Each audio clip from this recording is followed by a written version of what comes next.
안녕하세요, 레온입니다. 오늘은 새로운 신발 소식은 아니고 시대를 앞서간 신발들에 대해서 같이 살펴보려고 합니다. 여러분들은 나이키 에어, 아디다스 부스트폼을 많이 들어보셨을 텐데요. 여기 이 대표적인 기술력 외에도 스포츠 브랜드에서 자기 브랜드가 최고임을 증명하기 위해 엄청나게 많은 시간과 노력을 통해 새로운 기술력을 개발하고 출시하고 있습니다. 오늘은 우리가 잘 알고 있는 기술이 아니라 아주 예전에 많은 스포츠 브랜드에서 시도한 다양한 테크놀로지의 신발들을 소개시켜 드리려고 합니다. 만약 여러분들이 이 새로운 테크놀로지를 처음 접하신다면 아마 그 신발은 실패했을 가능성이 높습니다.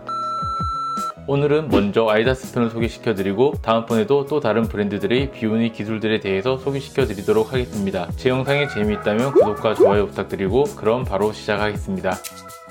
아디다스는 현재 부스트폼이 가장 아디다스의 대표 기술로 손꼽히고 있지만 그 이전에도 비슷한 아디프레임 쿠셔닝이 있었습니다. 오즈유고 모델도 이 아디프레임 쿠셔닝을 써서 부스트폼까지는 아니지만 굉장히 편한 착화감을 느낄 수 있는데 하지만 이렇게 시시한 내용을 여러분께 전달하고 싶지 않습니다. 그럼 가장 먼저 아디다스에서 새롭게 시도하고 역사 속으로 사라진 신발입니다.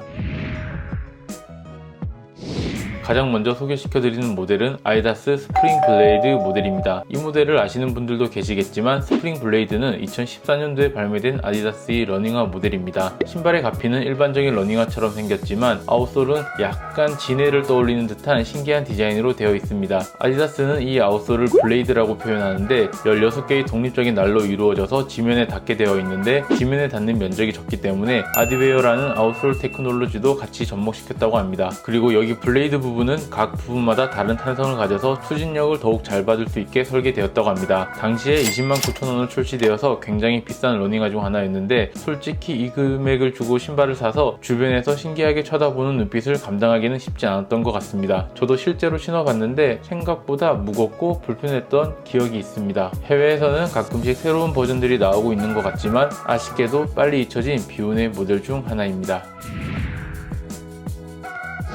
다음은 2004년 발매된 아디다스의 농구화 티맥4 모델입니다. 이 모델은 올란도 매직의 선수였던 트래시 맥그레디의 시그니처 농구화인데요. 이전 시리즈들과는 다르게 이번 티맥4 모델에는 허그 시스템이 신발에 도입되었습니다. 이 허그 시스템은 신발끈이 따로 없고 신발 텅 부위를 와이어로 고정하는 방식인데 재미있게도 신발 뒤쪽 스위치를 열고 버튼을 감아서 신발끈 대신 발등 전체를 잡아주는 특이한 구조로 되어 있었습니다. 그리고 마지막에는 스위치가 빠지지 않도록 똑딱이로 고정해주는 신개념 농구화로 출시되었던 모델입니다. 지금은 자동으로 신발끈을 조여주는 신발까지 나왔지만 당시에는 굉장히 독특하고 센세이션한 신발이었습니다. 하지만 실제로는 굉장히 사용이 불편했고 또 고장이 잦아서 나중에 수리가 어렵다는 단점도 있어서 결국 좋은 평가를 받지 못하고 사라진 기술 중 하나가 되었습니다.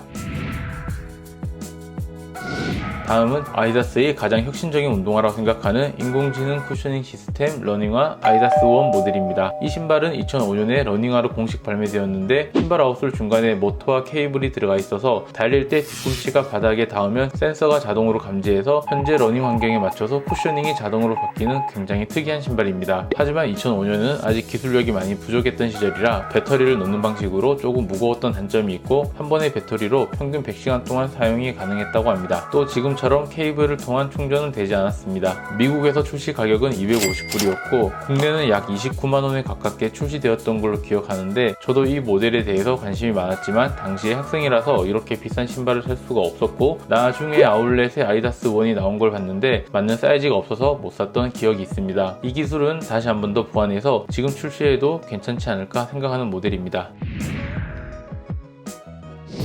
다음으로 시대를 앞서간 신발은 아디다스 액신 모델입니다. 국내에는 아마 1994년 정도에 발매한 걸로 알고 있는데 이때는 아디다스 코리아가 국내 정식 진출하기 전이라서 아디다스 판매권을 가지고 있는 국내 회사에서 기획, 디자인, 제조를 직접 해서 한국에서만 발매된 메이드 인 코리아 신발이라고 합니다. 그래서 아디다스 직원들도 이런 신발이 있었는지 모르는 사람들이 많다고 합니다. 저도 2003년도쯤에 이 신발을 저렴하게 구해서 신었는데 신발 안쪽에 공기를 빨아들이는 쿠셔닝이 뒤꿈치에 들어가 있어서 걸을 때마다 펌프 처럼 신발 안쪽의 공기를 바깥으로 배출하는 특이한 기술이 들어가 있었습니다. 그래서 이 신발을 신고 걸어 다니면 휙휙 바람이 빠지는 소리가 났는데 모든 사람들이 쳐다보는 마법의 신발이었습니다. 당시에는 한국에만 출시된지 몰랐기 때문에 가수분해가 찾아와서 그냥 버렸었는데 왠지 추억으로 하나쯤 간직했으면 지금의 조던 1 오지만큼이나 희소한 신발이 되지 않았을까 합니다.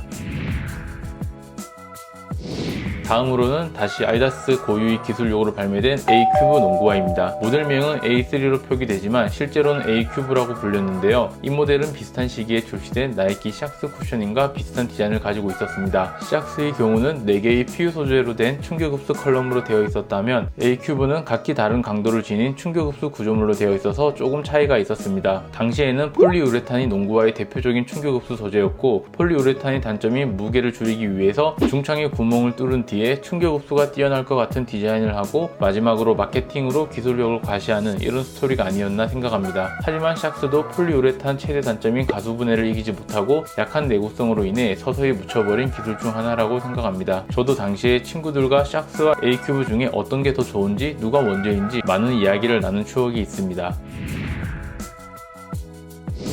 마지막으로 소개하는 모델은 아디다스의 마이크로 페이서 모델입니다. 마이크로 페이서는 앞서 소개시켜드린 모델들과 달리 굉장히 성공한 모델 중 하나였는데요. 이 모델은 일반적인 조거 형태의 디자인을 가지고 있지만 신발의 텅 부위가 하나의 찍찍이로 고정되어 있고, 그리고 거기에 만보기가 들어가 있는 특이한 신발입니다. 지금 봐도 크게 이질감이 없는 디자인이지만 이 모델은 무려 1984년 에어 조던이 발매되기 1년 전에 미국 LA 올림픽에 맞춰서 출시된 아주 오래된 모델입니다. 지금은 부스트 폼이 들어간 모델까지 출시되었지만 당시에 해외에서 엄청나게 인기를 얻으면서 구하기가 매우 어려웠던 신발 중 하나입니다. 앞서 말씀드린 대로 신발 왼쪽에는 만보기가 내장되어 있고 오른쪽에는 포켓이 들어가 있어서 간단한 물건들은 신발에 수납이 가능했던 그러한 특징을 가지고 있습니다. 하지만 당시 만보기 내구성이 약해서 실용적으로 사용하지는 못했지만 지금처럼 스마트폰이 없던 시절에는 굉장히 특이하고 유용한 기술이 들어간 신발 중 하나였습니다.